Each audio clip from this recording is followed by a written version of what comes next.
నమస్కారం. ఆత్మీయులైన స్నేహితులందరికీ మీ త్రిపుర ఛానల్కు స్వాగతం. ఈరోజు నేను చదవబోయే కథ ముసిరిన చీకటిలో.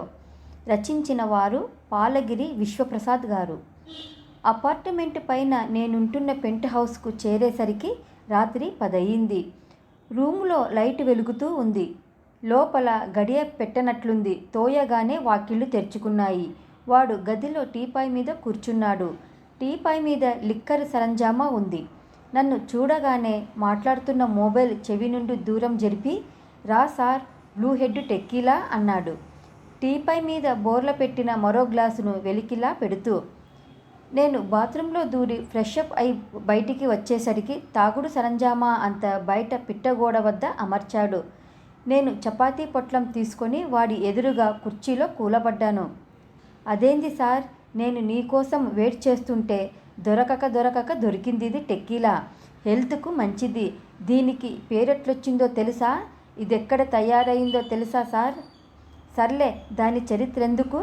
పళ్ళూడగొట్టుకోవడానికి ఏ రాయితే ఏం, ఈ దినం ఈ రాయి. వాడు పగలబడి నవ్వాడు. నా మాటలో అంత జోకు లేదని నాకు తెలుసు. ఎదుటి మనిషి దృష్టిలో ముద్ర వేసుకోవడానికి చేసుకున్న ఒక అలవాటనుకుంటాను ఈ నవ్వడం. మదన్ ద్వారా వీడు పరిచయం.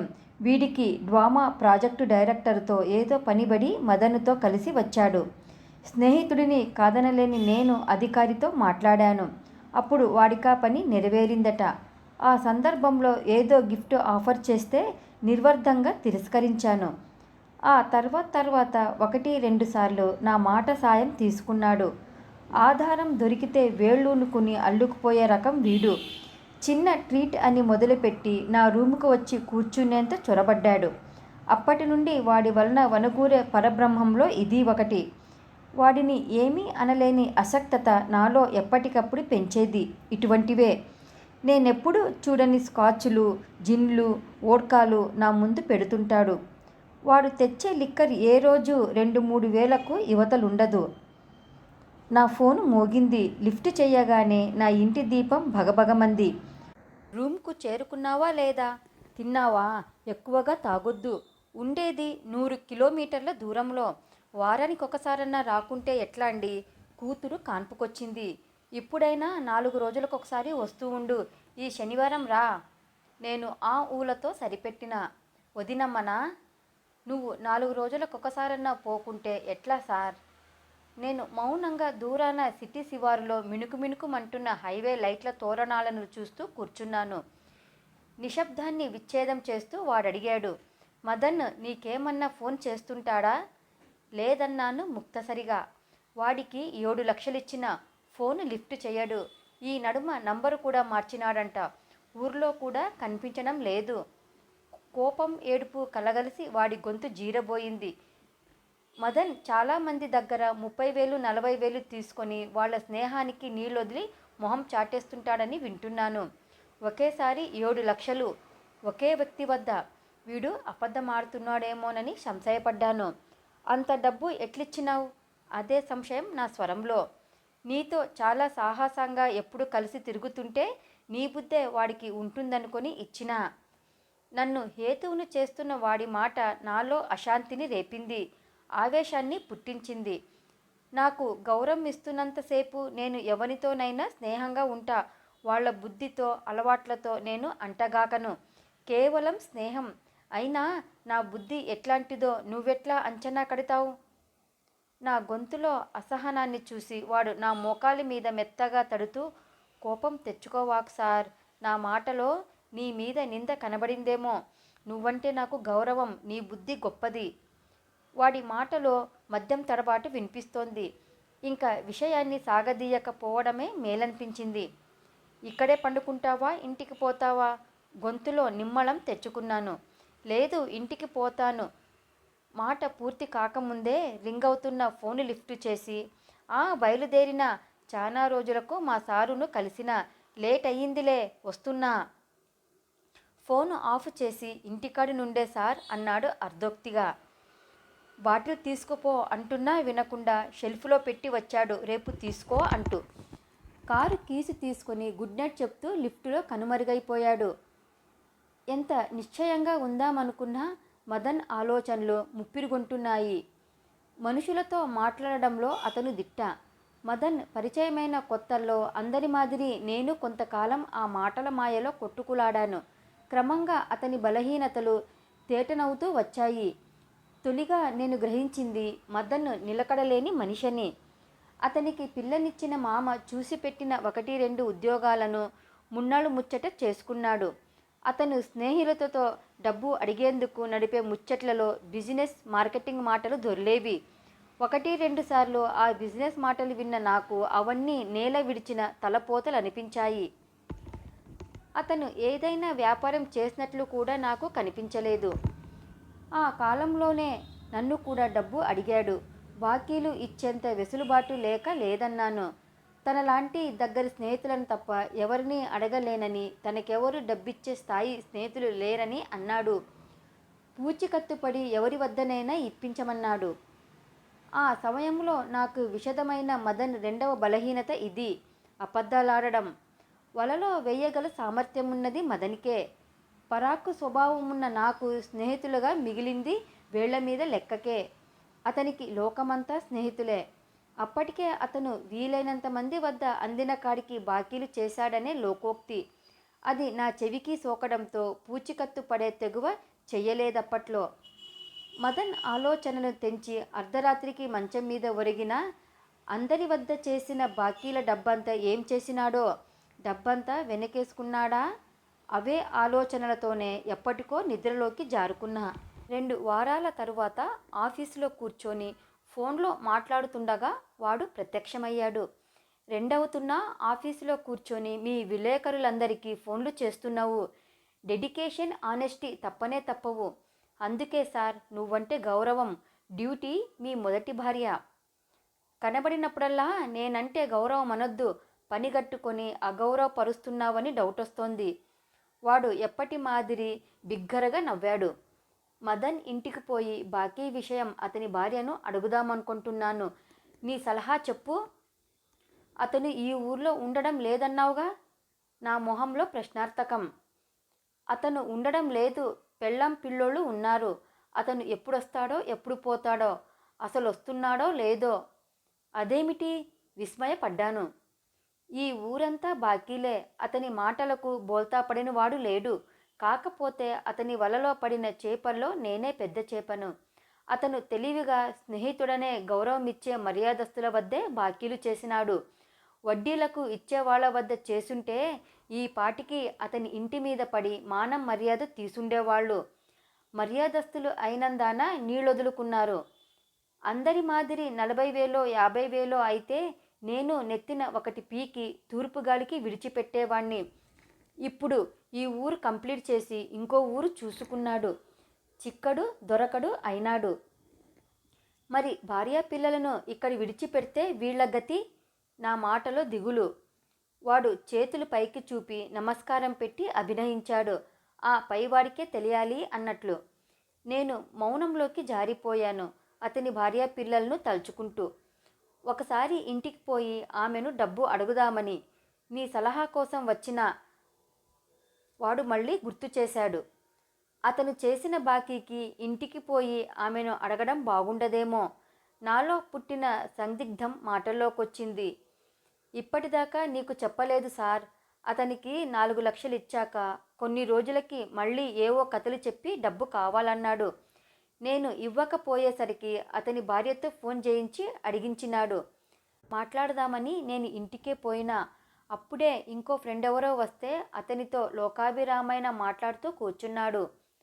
అంతకుముందు బాకీ ఇచ్చి మళ్ళీ డబ్బివ్వడానికి వచ్చిన మనిషితో మాట్లాడకుండా అలా దాటవేయడమేంది సారు? అతనికి బాకీలంటే డబ్బంటే లెక్కలేని తనముంది. మరో మనిషి ముందు అతని మర్యాద తీయడం సభ్యత కాదని ఊరుకున్నాను.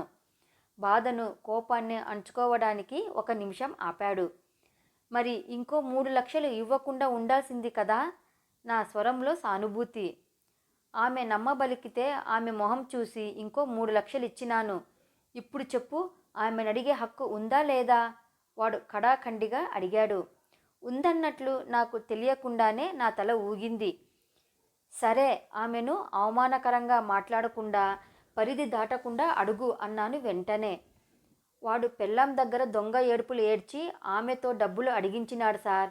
ఆమెను కూడా మోసం చేసినట్లే కదా. ఆమె అంటే నాకు గౌరవమే ఉంది అంటూ వాడు మళ్ళీ కలుస్తానని చెప్పి వెళ్ళిపోయాడు. ఆలు మగలిద్దరూ కూడబలుక్కొని దొంగ నాటకాలు ఆడారని అనుకోనందుకు వాణ్ణి మనసులో అభినందించకుండా ఉండలేకపోయాను. పావని నాకు బాగా తెలుసు. మదన్ పెళ్ళయ్యాకే ఆమె పరిచయమైనా ఆ తర్వాత తెలిసిన విషయం ఆమెతో మాకు మా భార్య తరపు వాళ్ళ ద్వారా ఏదో దూరపు చుట్టరికముందని. మదన్ పిల్లల పుట్టినరోజులకు పిలిస్తే పోవడమే కాకుండా మామూలు దినాల్లో కూడా ఎన్నో తూర్లు మదన్తో కలిసి అతని ఇంటికి పోయిన సందర్భాలున్నాయి.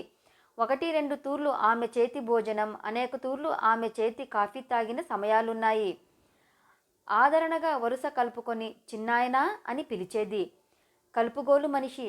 అంత కలుపుగోలుతనం లేని నేనే దూరంగా ఉంటూ వచ్చాను.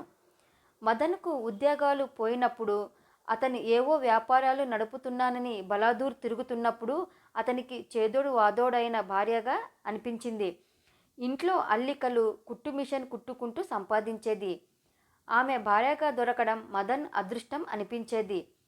పావని తలుపులను తెంచేందుకు ఒక దీర్ఘ శ్వాస విడిచి లేచి ఆఫీస్ నుండి బయటపడిన వారం తర్వాత ఒక సాయంత్రం వాడి నుండి ఫోను. నీతో మాట్లాడాలా, 8 కల్లా ఆఫీస్ అంగడి వదిలించుకొని బయటపడమని. నీ డబ్బు గొడవలు, కాంట్రాక్టు గొడవలు తప్ప ఏముంటాయి నీకు మాట్లాడే మాటలు అన్నాను సాధ్యమైనంత మామూలుగా. అవేం ఉండవురా అంటూ పెట్టేశాడు. ఆ నిర్లక్ష్యానికి మరొకసారి కంపరం నాలో. నేను ఆఫీస్ నుండి బయటపడేసరికి 9:30 దాటింది. అప్పటికే ఆఫీస్ కింద నా కోసం కారులో ఎదురు చూస్తున్నాడు. నన్ను చూడగానే కారు స్టార్ట్ చేశాడు. నేను కారులో కూర్చోగానే ఎక్కడైనా సిట్టింగ్ వేద్దామా అన్నాడు. ఇప్పుడేమీ వద్దు, నాకు అలసటగా ఉంది. ఉదయమే ఇంపార్టెంట్ కవరేజ్కు పోయే పనుంది. నన్ను రూమ్ వద్ద దించు. సరే, రింగు రోడ్లో కొద్దిసేపు చల్లగాలికి తిరిగి రూమ్ దగ్గర దించుతాలే సార్, నీతో మాట్లాడాలా అన్నాడు. కారు టౌన్ దాటి రింగ్ రోడ్లోకి తిరిగాక నేనామెను కలిసినా అన్నాడు ఉపోద్ఘాతం లేకుండా. కొన్ని సెకండ్లు అర్థం కాలేదు. ఎవరిని కలిశాడో తట్టాక అన్నాను. ఆమె ఉత్తమురాలు సార్. మదన్ చేసిన బాకీలు కూడా అన్నీ ఆమెకు తెలియవు. ఆమెను అడిగి చేసిన బాకీలు మాత్రమే ఆమెకు తెలుసు. చివరకు అతను చేసిన వ్యాపారంలో వచ్చిన ఆదాయాలను, చేసిన బాకీ డబ్బులను అన్నీ బూడిద చేసి పోయినాడు. సంసారం జరగడానికి ఆమె నాయన బతుకున్నంత వరకు అంతో ఇంతో ఆదుకునేవాడంట. ఈ నడుమనే ఆయన చనిపోయి దిక్కులేనిదయిందంట. అతను నెల్లూరు, గుంటూరు అని తిరుగుతుంటాడంది. చేసిన బాకీల విషయమై ఆమె సాధించడం ఎక్కువయ్యేసరికి రావడం మానుకున్నాడని కన్నీళ్లు పెట్టుకుంది. చచ్చిపోదామనుకుంటే పిల్లల మొహం చూసి ఆ పని చెయ్యలేక పోతానంది సార్. చెప్పడం ఒక నిమిషం ఆపి గ్లాస్ ఎత్తి గటగటా ఫినిష్ చేశాడు. నా బాకీ గురించి ఒక మాట అంది సార్. తన ద్వారా తీసుకున్న 3 లక్షలు మాత్రం ఒళ్ళమ్ముకునైనా తీరుస్తాననింది. ఆ మాట చెప్పేటప్పుడు వాడి గొంతు జీర పలికింది. పావనితో ఆ మాట అనిపించేంతగా పరిస్థితులు దిగజారినందుకు నాకెక్కడో కలుక్కుమంది. కొత్తగా పెళ్ళైనప్పటి ఆమె మొహం, పిల్లల పుట్టినరోజులప్పటి ఆమె మొహం, నాకు అన్నం వడ్డిస్తున్నప్పటి ఆమె మొహం కళ్ళ ముందు కదిలిపోయింది. ఆ మొహం ఇప్పుడెట్లుందో నాకు నోటమాట రాలేదు. మదన్ మనిషి కాదు సార్. పెళ్ళాం పిల్లలను ఇంత గోడాడిస్తున్నాడు. సమాజంలో భార్యకు ఒక విలువ, సామాజిక మర్యాద ఉండడానికి ఏ భర్త అయినా సంపాదించాలనే అనుకుంటాడు. ఏదో చెయ్యాలనుకొని బాకీలు చేసినాడు. అతని నిలకడలేని స్వభావం వల్లనో, చేసే వ్యాపారం మీద అంకితభావం లేకుండా మరో పని కోసం పరుగులాడడం వల్లనో దెబ్బతిన్నాడు. అందుకు ఊరు విడిచి అతను శిక్షణ అనుభవించడం సరే, పోషణ భారమై పెళ్ళాం పిల్లలు శిక్షణ అనుభవించడం విషాదం అని గొణిగినట్లు అన్నాను. నీకు అందరూ మంచివాళ్ల మాదిరే ఉంటారు సార్. అతను చేసిన బాకీలన్నీ సంసారం కోసం చేసినాడనుకున్నావా? నాకు తెలిసి అతను చేసిన బాకీల డబ్బంతా బ్యాంకులో వేసుకునుండినా ఆ వడ్డీతో ఆ సంసారం నడుస్తుంది అన్నాడు కటువుగా. మరేం చేసినట్లు? నేను నిదానంగా అడిగిన. వేశ్యలకు దారపోసినాడు. వాడేదో అక్కసుతో అంటున్నాడా అని వాడి మొహంలోకి చూసినా. నేననేది నిజమే. పెద్ద సిటీలకు పోయి పబ్బులకు గబ్బులకు తగిలేసినాడు. నాకు నమ్మాలనిపించలేదు. ఈ మాటలు చెబుతున్న వీడి మీద నాకున్న విశ్వసనీయతను మింగడించి చూసుకున్నాను. వీడికి అతిశయాలున్నాయి గాని అబద్ధాలున్నాయా అని. మళ్ళీ వాడే అన్నాడు, అతనితో కలిసి ఆ పనులు చేసిన వాళ్లే నాకు తెలుసు. వాళ్ళంతా డబ్బుతో బలిసిన వాళ్ళు. అట్లా తిరగడం వాళ్లకు ఫ్యాషన్.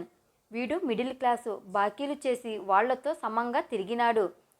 వేగంగా నీకు కూడా ఆ అలవాట్లున్నాయా అని అడిగిన నా ప్రశ్నకు వాడి నుండి తడబాటు లేకుండా జవాబొచ్చింది. అదున్నుంటే నాశనమైపోయిందును. అది ఊబి సార్, దిగితే పైకి రాలేము, మునిగిపోవాల్సిందే. నాకా ఎరుకుంది. వాడు చెప్పిన మాట ఇప్పుడు నమ్మాలనిపించింది. మదన్ మీద అంతకుముందు నాలో ఎంతో కొంత ఏమూలో మెతకతనం ఉండేది. అది కరిగిపోయింది. పావని మీద జాలి ఎక్కువయింది. వాడు మదన్ గురించి చెబుతున్న అప్రత్యాలు చెవికెక్కడం లేదు. రూమ్కు చేరి బయటే కూర్చొని చీకటిని చూస్తూ ఆలోచనలతో ఎంతసేపు గడిపానో.